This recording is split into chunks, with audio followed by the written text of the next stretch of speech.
I'm Chris Randol from Longmont, Colorado. I'm a white man from a privileged background who may be able to illuminate from the lens of my own experience. In my somewhat reluctant ventures into the treacherous waters of race, class, and gender, I've learned that my viewpoint is somewhat unexplored because few white males want to go there. One of my sisters, when I told her I was doing a talk on race, she thought I was crazy. And when I told her it was going to be taped, she thought I was really crazy. So, historically, my bloodline, Charles Carroll was an Irish Catholic. He left Ireland because he couldn't practice Catholicism. Came in 1688, and through the emancipation of slaves later on, the family was one of the largest slave-owning families in Maryland. They gave the land that Johns Hopkins University sits on. They built the first Catholic church in Maryland. Richard Henry Lee and Francis Lightfoot Lee, the only two brothers to sign the Declaration of Independence. My father's mother, Mary Diggs Lee, one of 11 siblings in that line of Lees.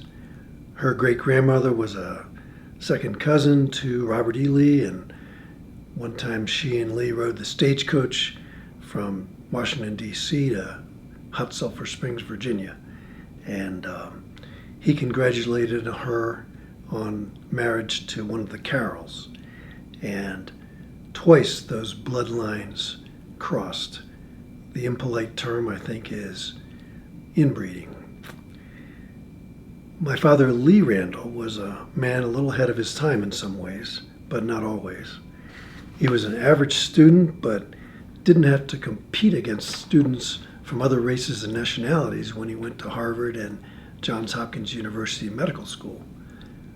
Then being a doctor, he had status and he could pay for his kids' education. Not having student debt, my siblings and I had more luxury to study what we wanted to. I studied Buddhism. My father, Lee, questioned the life he was born into. That took some courage. When his patriarchal father died, my father, a couple years later, went to Washington, D.C. to march with Martin Luther King in 1963. That was the beginning of the end of my idyllic life as I knew it.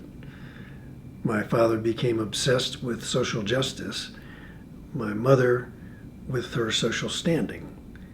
My mother would cackle on the phone with her friends as they talked about my father in the newspaper getting arrested for his social justice work.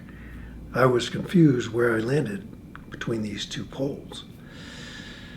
I realized much later that Carrie and Cecil, our black live-in maid who lived across the third floor hall from me, and Cecil, the black school teacher who poured drinks at my family cocktail parties, they raised me. My parents fought viciously at times, and Cecil and Carrie protected me and my siblings just by being there, being the adults in the room. And they listened to me. Curiously, my father once took me to visit Cecil's house, and I met his very attractive wife, Dorothy, and son, Cecil Jr., who was about my age. Now, fast forward about 50 years, I Googled Cecil last year, doing some of this racial work. I couldn't find much, but I learned that his son had died in 2014. In his obituary, it said he had gone to Tuskegee University after graduating high school, but got into a motor vehicle accident and spent his life in a wheelchair. But his house was where all his friends went to play music and listen to the latest records. He mentored young black kids. I looked up Cecil's wife, Dorothy. She was a church-going woman, had a clothing shop, was a pillar of the local black community in Baltimore. I had no idea there was a black community with such decency and heart. We only thought of the black community in Baltimore as Freddie Gray and The Wire and dealing drugs and hanging out on the street corners and scaring white people. The black community was in our homes and lives. My life growing up, they knew us, but we didn't know them. That's what I learned as I looked through my particular lens.